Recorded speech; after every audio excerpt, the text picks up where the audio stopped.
It is my pleasure today to welcome to our call Mr. Elgin Walker. And as I was saying earlier, Elgin and I have known each other for a long, long time. He's been in the business 36 years, has been successful with three really big companies. I think he started with Remax and then with Keller Williams and now with EXP. And he is my personal sponsor into EXP 5+ years ago. He sent me a video about it. And what did I do? I pawned it off to RJ and I said, RJ, listen to this video. And this was not EXP explained in 9 minutes. This was EXP explained in 25 minutes. So that was part of the reason why I didn't listen to it all. But RJ got halfway through it and he says, Dad, we are doing this. So I thought, okay, I better watch this thing. And so then I called Elgin and that began the process, the dance, if you will, of moving over from a company I'd been with for, oh gosh, 30+ years. So, but we made it, and it's been the best business decision of my life. So I just want to say, Elgin, welcome. Thank you for sandwiching us in between your two other masterminds this morning. And I just want to give you the floor and have you talk about whatever it is you want to talk about. Here's some things that you consider is what are you doing right now to get listings? What are you doing right now in preparing buyers for this upcoming NAR settlement? Anything like that, whatever you want to talk about, the floor is yours. So take it and run with it. Uh, Perfect, and thank you. Can you hear me okay? Yes. Okay. Well, one thing I wanted to, with everybody here on the call too, is note that if you have not on Facebook joined the Winners Circle, join the Winners Circle group, the Winners Circle and Success Team.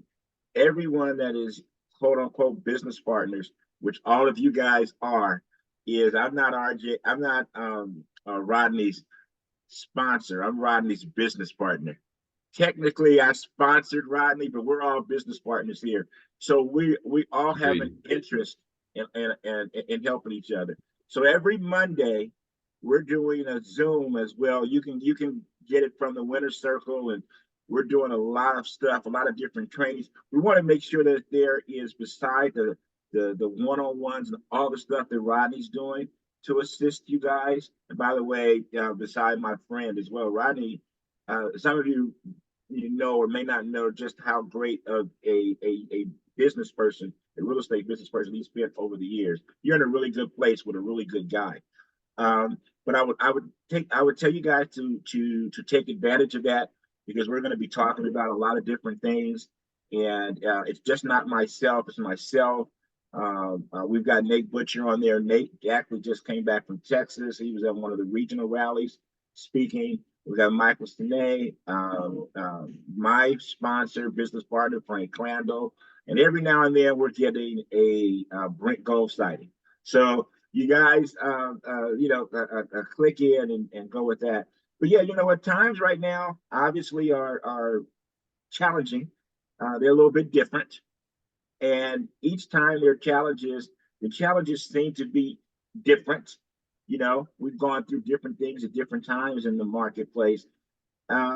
Getting listings, though, first of all, Rodney hit it on the head. In my opinion, Rodney and myself and people that have been in business for a long time, there is a saying, and that saying to me still works today, and that is listers last.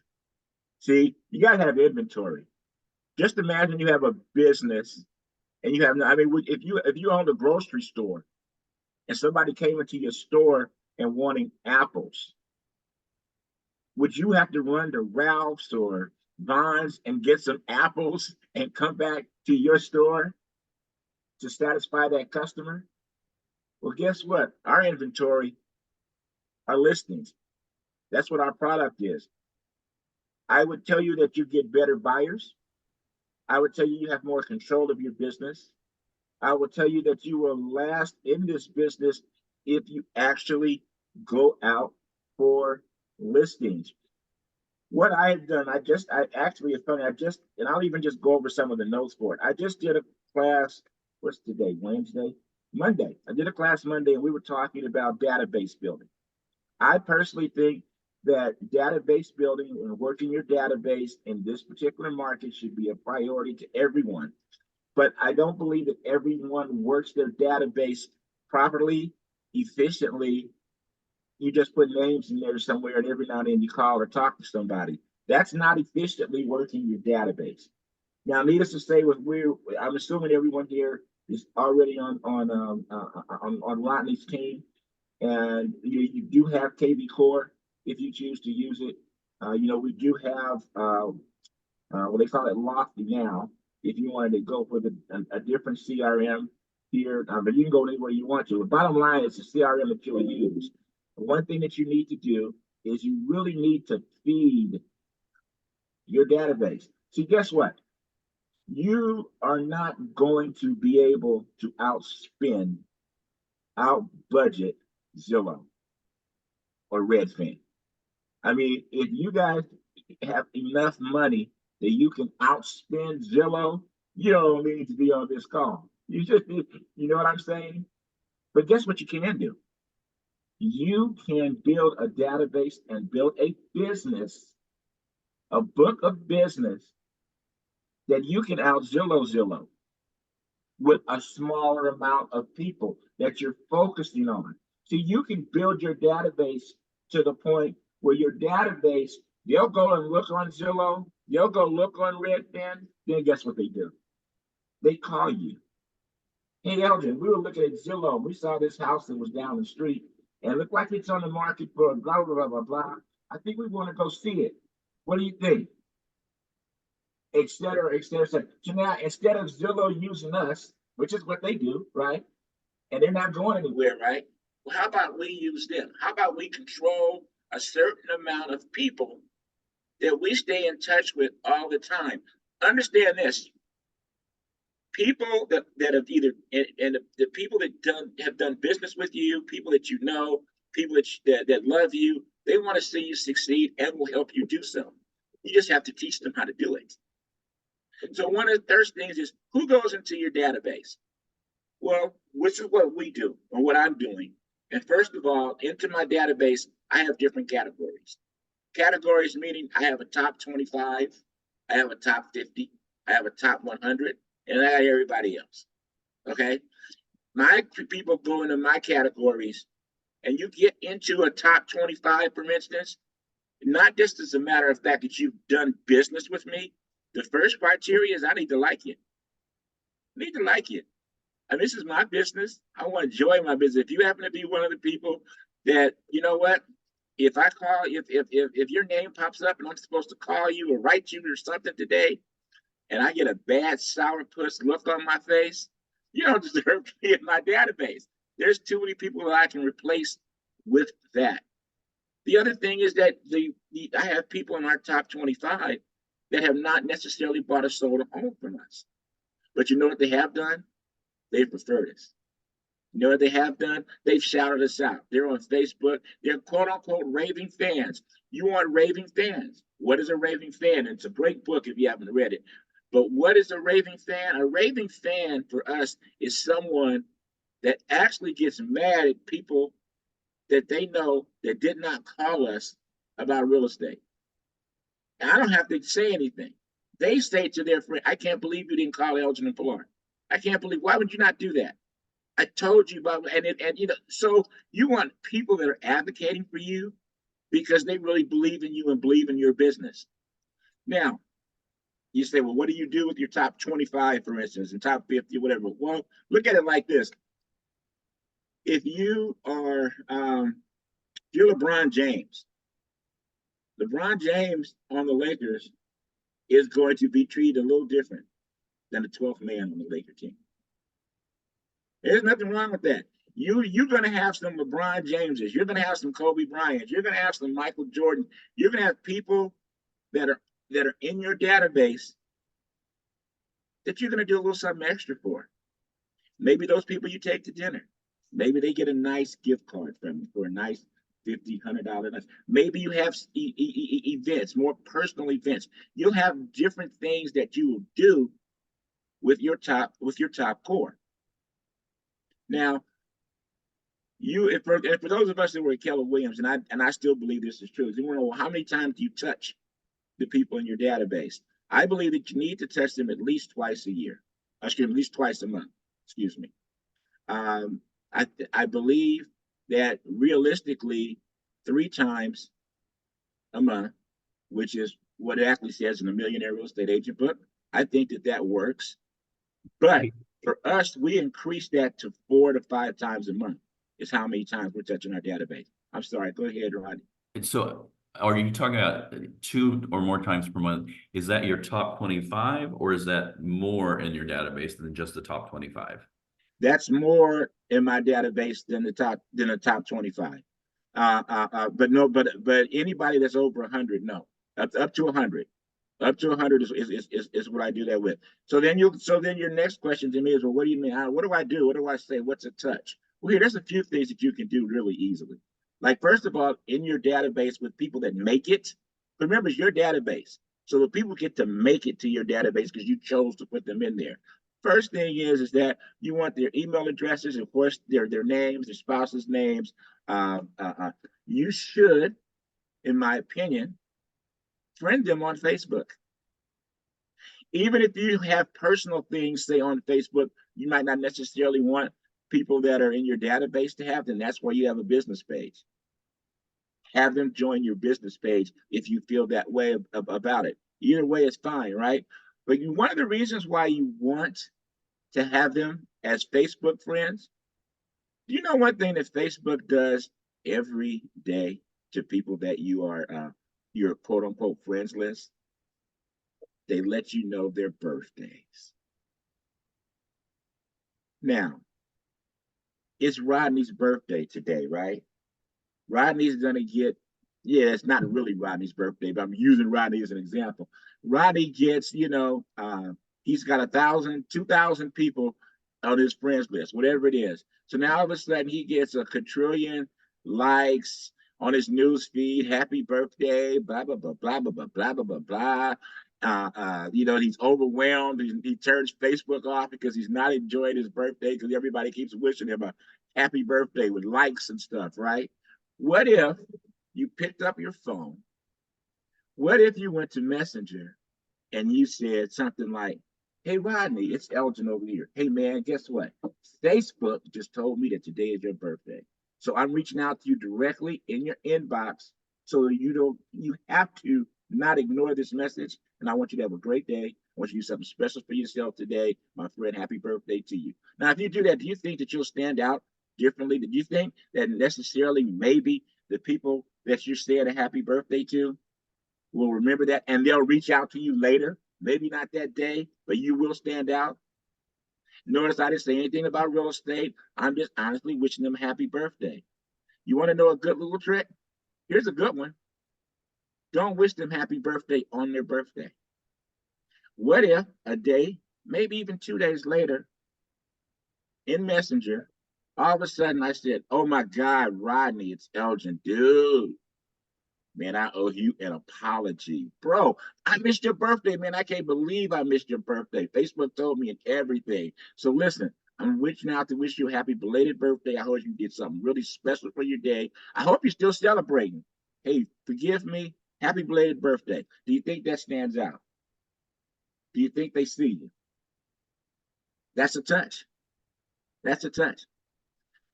I have a thing where I'm trying to do 5 touches a day for different people. You do 5 touches a day for different clients.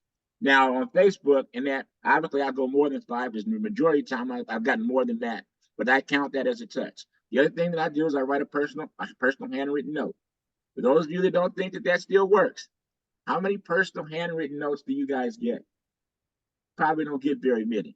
So if you write one, do you think the people will at least read it, look at it, and they may not call you or anything right away, but they know that you did it? How about a text? How about a text? If you want to text them with something real estate, that's great. But if you want to text them with something personal, again, you're getting all their stuff on Facebook if they're your friend. Hey, you know what, Rodney? It's Elgin. I'm just giving you a quick text. I heard you got another grandbaby coming, man. Congratulations. Right?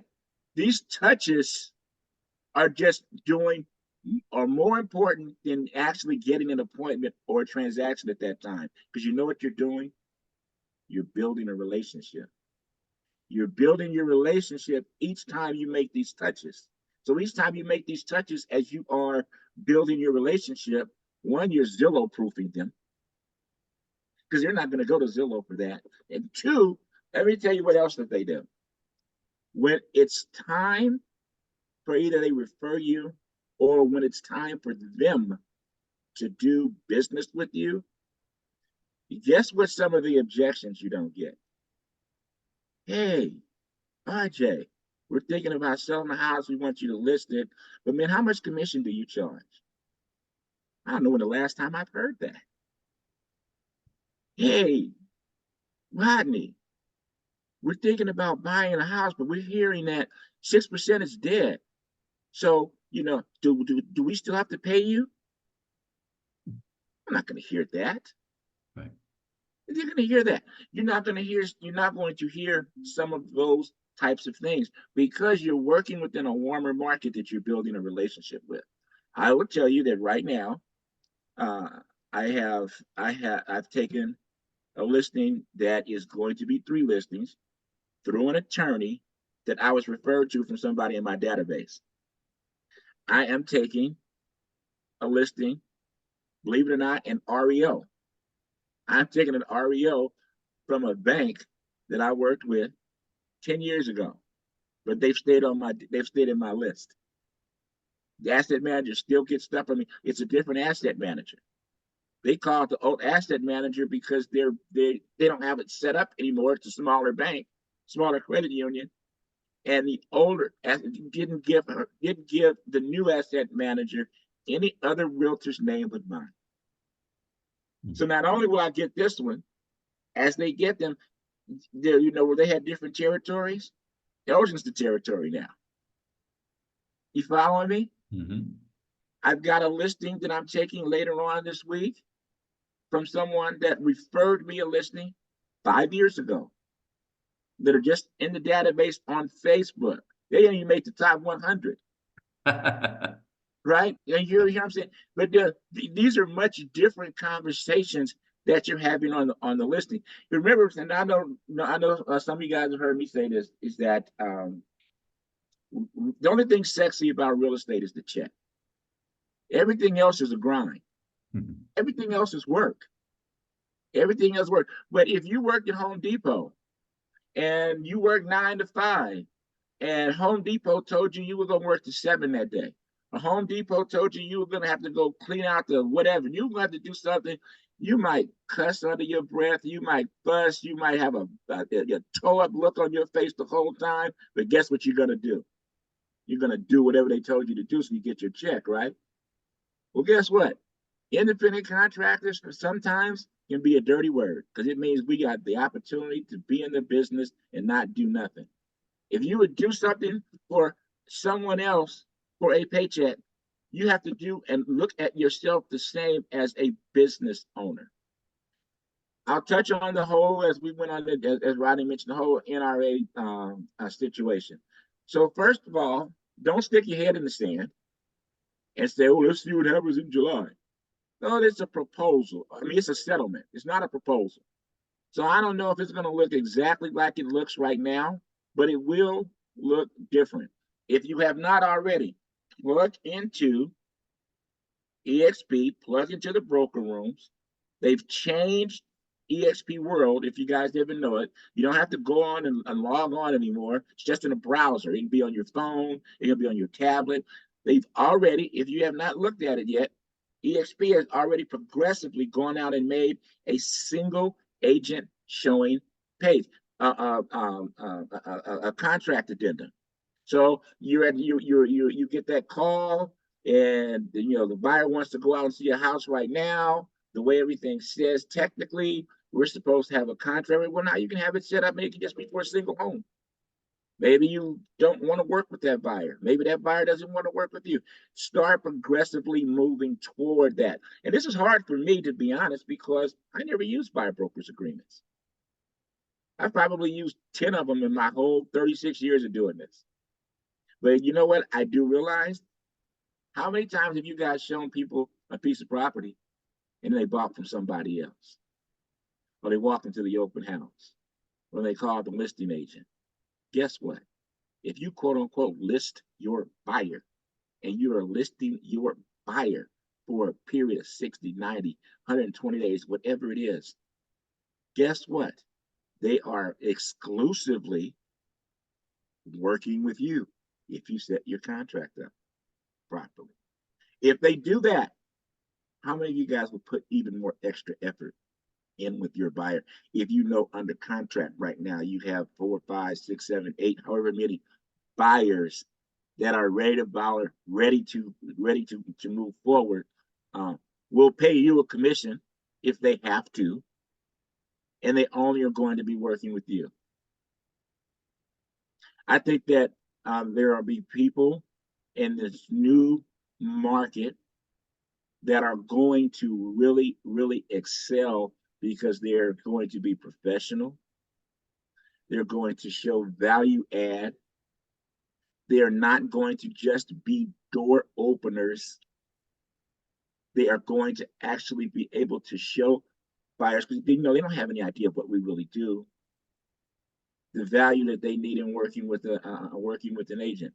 As a listing agent, I don't know about you guys, but for myself, I still plan on, with the commissions I charge, just showing and explaining the value more, so that my fellow buyers agents, my co-op agents, are paid a fee.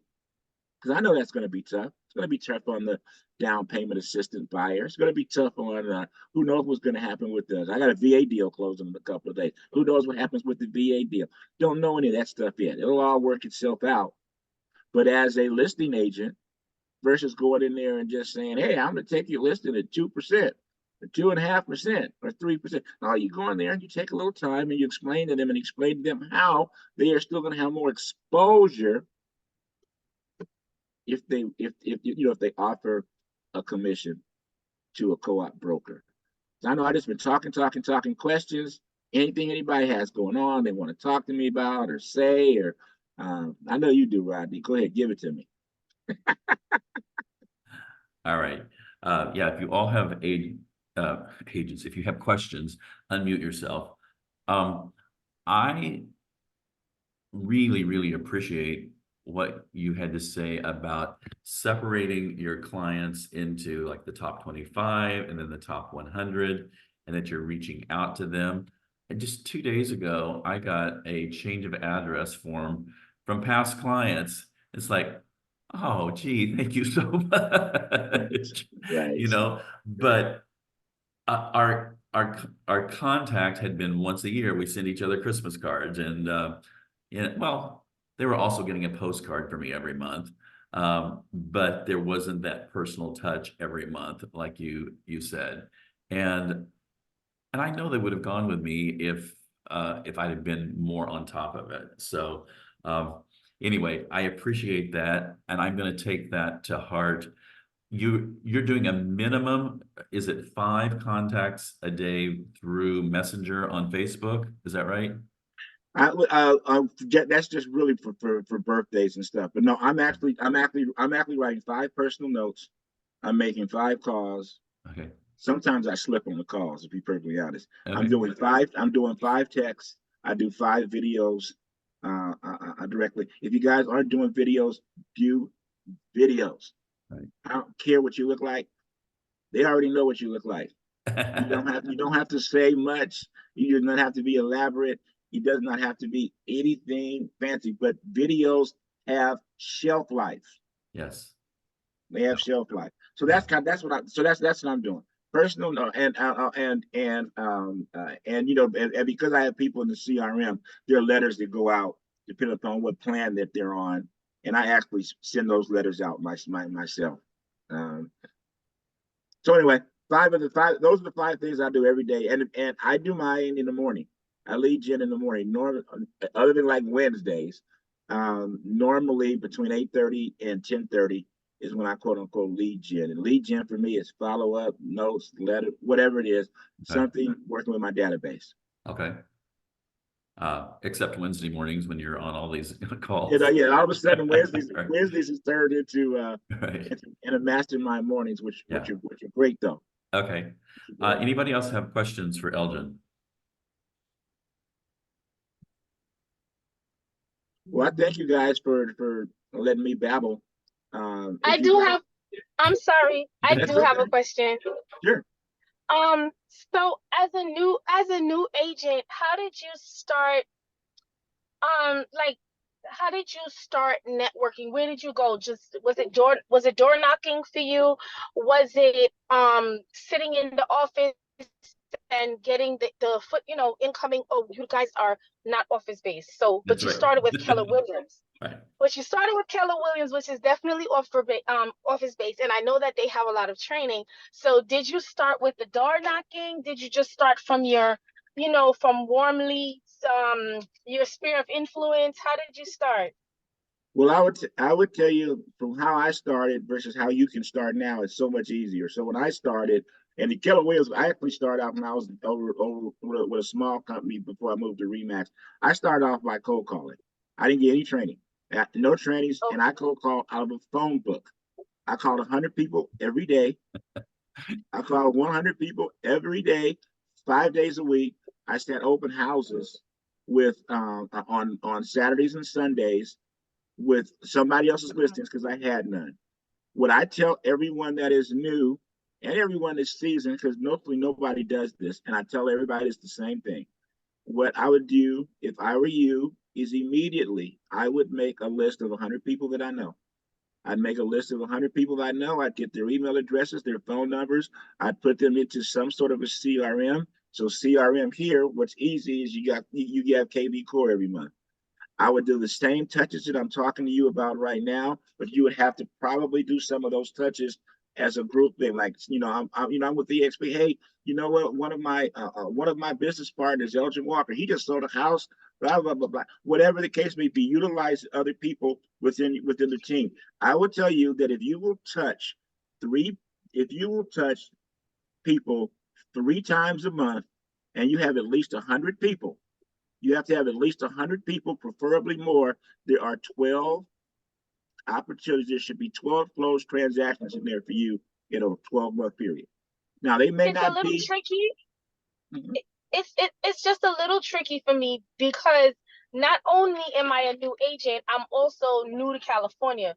I used to stay in Los Angeles for a little time, but I didn't meet that many people where I can say I really don't have a large plethora of California people. So I'm definitely geared to be, cold calling and door knocking and Facebooking and friending on Facebook, friends of friends and stuff like that. But I do not have people in Los Angeles or Beverly Hills area or California for that matter that I can say I can just start dialing their number and sending emails and stuff.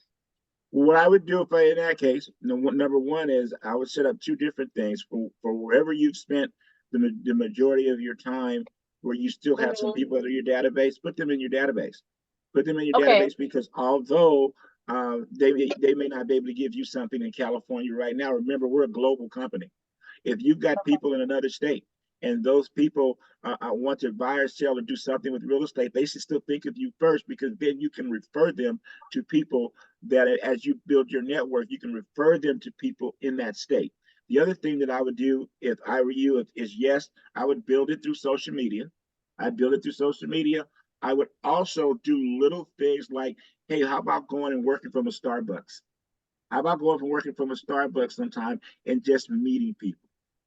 Just Okay. meeting people, you'll be able to put them into your database. You'll be surprised how you'll be able to build from that. I would go to Starbucks all the time, And if you can go to a Starbucks and they're real cool, and maybe they'll let you, on a little table, you take your computer and you set up something like, it doesn't have to be elaborate, but maybe you have your little card holder.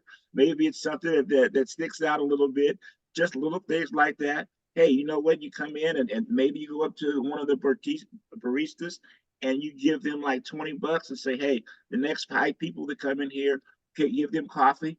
Things, just little things you can do to build your database. And one thing that I never did, but I would tell you now, that if you have the ability to do, if you have the ability to plug in and purchase some, I necessarily wouldn't do it from Zillow. I would probably do it through one of KV Core's things, and buy some leads. Buy some leads to begin to build your database up. You'll build your database up faster. Now they're going to be people that you don't know, so you have to work them a little harder. You're going to stay in touch with them a little bit more, but you're building your database up. So now maybe instead of 100 people, you need 200 people. You know what I'm saying? But you're still building your database up, and then you're strengthening the relationships with those people as you're building your database. You can build your database quickly for not a lot of money. I'm not telling you to get on one of these programs and you spend like $1,800 a month or something like that. Run some Facebook ads. Get people into your system. And you can do that with $5, $10, $20. And you can learn the proper way to do these things if you go into EXP's workplace. There are different discussion groups, different people, different systems that you can join inexpensively to actually run leads, generate leads, and can teach you how to better do some of the stuff that I'm talking about right now, as far as Facebook ads, YouTube stuff, any of that type of stuff. That'll help you build your database, and then that will turn into your book of business. It'll turn into your book of business. Okay. Hopefully that helps. That helps. Thank you. Yes. So Elgin, I know you've got to hop on this other call here. Thank you so much for being with us today. And we've recorded this call. So if anyone wants to go back and listen to it again, I'd be happy to send it out to you. And send it to me, Rodney. What's that? Send it to me. Okay. All right. I will definitely do that. All right. Do you want the video or do you want just the audio? I'll take the video. Okay. All right. If that's okay. Okay. Sounds good. All right. All right, everybody. I've got to run. Okay. All right. Next you. week, we're going to have Karen Barrios. I told you last week she was going to be here this week, but she's going to be here with us next week. And she was my second mentee.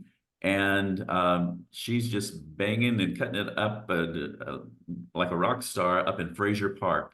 And she's going to tell us how she's been able to become, I wasn't going to tell you this, but she actually made Icon Agent last year. So anyway, she's really doing well and looking forward to seeing what's working for her. Thank you all.